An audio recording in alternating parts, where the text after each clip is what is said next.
are the most common HACCP mistakes food manufacturers make? I'm going to be straight with you. I walk into food manufacturing facilities all the time and I keep seeing the same 5 HACCP mistakes. Different companies, different products, different sizes, same mistakes. And every single one of them can cost you during an audit or an inspection. I'm Felicia Liu. I'm a lead HACCP instructor and HACCP consultant. Let me share what I see so you can check if any of these apply to you.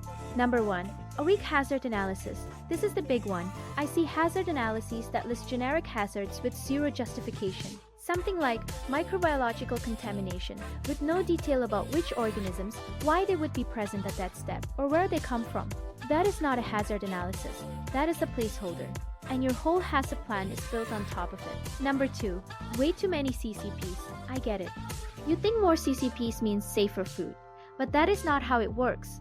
When you have 10 or 12 CCPs, your team physically cannot monitor all of them properly. The monitoring becomes a check-the-box exercise. Nobody is actually paying attention anymore.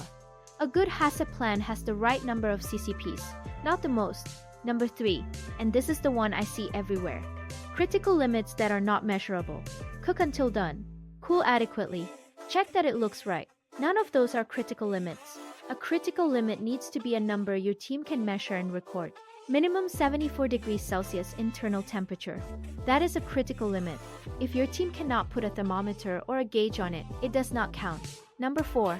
Corrective action records that are missing half the story. When a deviation happens, a lot of manufacturers fix the problem in the moment and move on. But the documentation? It is either incomplete or it does not exist.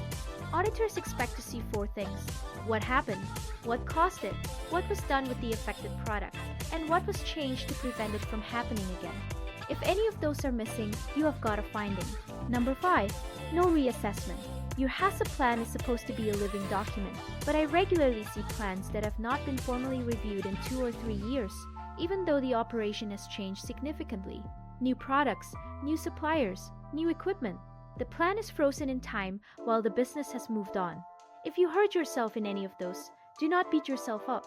These are incredibly common, but they are also fixable. And that is what our HACCP training is built around.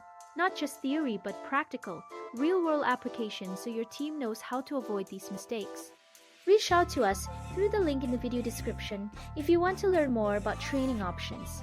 Subscribe for more straight talk on food safety. See you next time.